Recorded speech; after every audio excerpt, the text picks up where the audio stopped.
Well, if it's Monday, and of course it is, that means we welcome our panel of Parliamentary Press Gallery sages. Susan Delacourt is the Parliamentary Bureau Chief and a columnist for the Toronto Star. Joël-Denis Bellavance is the Parliamentary Bureau Chief for La Presse. And John Ivison is the Parliamentary Bureau Chief for Postmedia and a columnist with the National Post. Good to see you all again. Let's start with Andrew Scheer's comments that he's not prepared to characterize to agree with the conclusion of the National Inquiry on murdered and missing Indigenous women and girls, that this is part of a genocide. He's taking issue with that, Susan. Here we are. We talked about this a week ago when the report was dropped, and what we said then was going to be this preoccupation around the term, and here we are a week later, and it still is, right?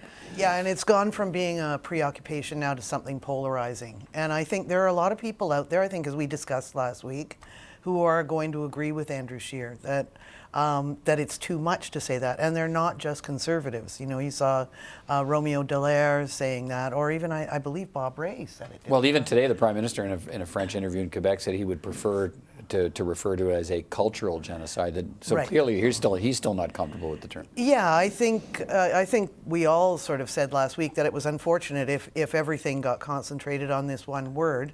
But I understand why Scheer is saying what he's saying.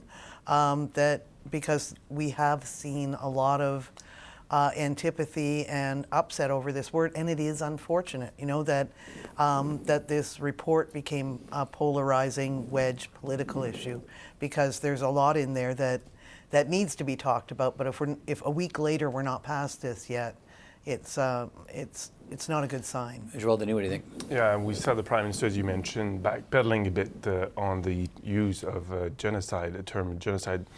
He's saying that he's more comfortable with the cultural genocide. And I think that's probably the exit for many politicians, that we may speak about a cultural genocide, but to use the wider word as genocide may be too much, and it has consequences, as we mentioned, and internationally. Sure. Internationally, and in fact, l'Organisation des États d'Amérique, I don't know what's the term. Organization of American States. Yeah, they want to launch an investigation into this, so it has consequences. We've seen it quickly, and I think the Prime Minister just realized that this has consequences, and for Canada's international reputation, it may be not the best of the outcome. How can you manage this, though? As Susan mentions, it does become polarizing, but you know, I think you want your national leaders to try and find a way to not make it one of those polarizing things, and I'm not sure. Well, I think it was where Andrew Scheer goes with this. It became polarizing as soon as the report came out and they used the word. Right. And not only used it, but doubled down on it, with Marion Buller saying it's an ongoing, deliberate, race-based genocide. Yep. I think that the Prime Minister mishandled it and mismanaged it by not immediately coming out and disputing that. I mean, you could agree with what the Truth and Reconciliation Commission had, the conclusion they'd reached. Murray Sinclair came out and said the residential schools was a cultural genocide. Right. You could agree with that and dispute that the genocide is ongoing and deliberate. And Trudeau didn't, and neither did anybody in his ministry. I mean, Carolyn Bennett, the minister, was out on Sunday on the talk shows and more or less said, yes, absolutely, we agree with it. We're going to cooperate with the investigation. Not a word of dissent from that view until Scheer's come out and actually said, well, you know, I don't think it fits the bill of a genocide. Yeah. Which they were doing an interesting dance around it for a while. It was, yes, we heard that's what they said. You know, it's right. They were trying to dance down the middle, but it was true over the last few days. It did seem that the Liberal government just said, okay, let's accept this. And I do think it is unfortunate that it's kept some people out of this conversation. But beyond, as Susan mentioned, I think there's still some kind of political will to do something about what the report recommends. And that political will, I think, is widespread among the main parties, at least. The Liberal Party wants to do something about it. So does the Conservative Party and the NDP. So there is, and the Green Party as well. So there is, I think, a political will to put that word aside and to go beyond that and find solutions so that we can fix these problems and avoid any repeat of that situation. Let's talk about political will and another I guess frame, John, that is around the environment, climate change. It's clear, I think, that this is going to consume more and more of the oxygen, as it were, as we lead into an election campaign. around carbon taxes, the Prime Minister's announcement on plastics today. We are expecting Andrew Scheer to come forward with his climate plan in the next little while. Elizabeth May was out talking about her demands for possible cooperation in a minority parliament around climate change.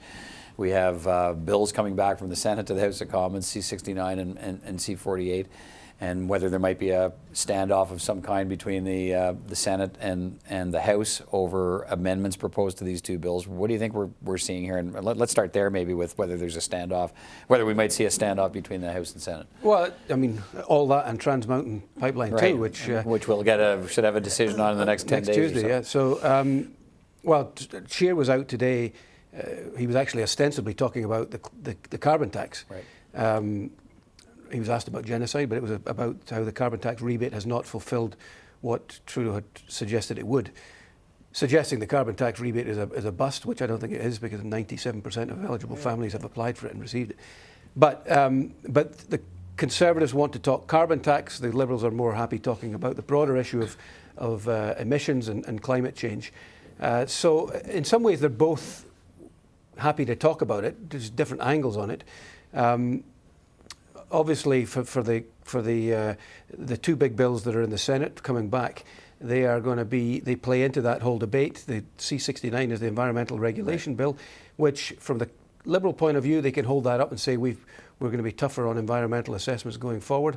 From the Conservative point of view, they're saying, well, this is going to shut down an industry, essentially. It comes with these 188 amendments from the Senate side, and Jason Kenney said if they accept all the amendments, I can live with a bill like this. But that's not going to happen, is it? 250 amendments, because some of them are multi-part. Right. It's the most amended bill in Canadian history, certainly as far as records go back to 1940. And it seems to me inevitable consequence of that is that the government will accept the recommendations put forward by the Independent Senators Group. They will reject the amendments put forward by the Conservatives, many of which were fundamental to the bill. The Conservatives wanted amendments which said the original bill said any project must meet the criteria on Indigenous grounds, on social grounds, and on climate change grounds. The Conservatives wanted that changed to may, which would have added a level of discretion and essentially gutted the bill. Those amendments are not going to stand. That's why Kenney would have been happy with the amendments that were put forward by the Conservatives. They will not stand. I gather the independent senators talked to Minister McKenna's office. Those amendments are more about ministerial discretion. They're more acceptable to the government. Those are the ones that'll be accepted. That bill will be whipped through the House of Commons through time allocation. It'll go back to the Senate. The senators, overwhelmingly independent, will accept it, and that will be C-69. All right. On the broader discussion, Susan, around what we're seeing here, I think, in a lot of ways is is the battle over setting up creds, for platform writing, platform writing for an election campaign, and Canadians are clearly, it would seem, going to have a choice. Yeah. What I wonder about all this is whether Canadians, not being cynical though, are thinking how much is happening in these last 2 weeks of Parliament is going to be alive after the election. No matter who wins or loses.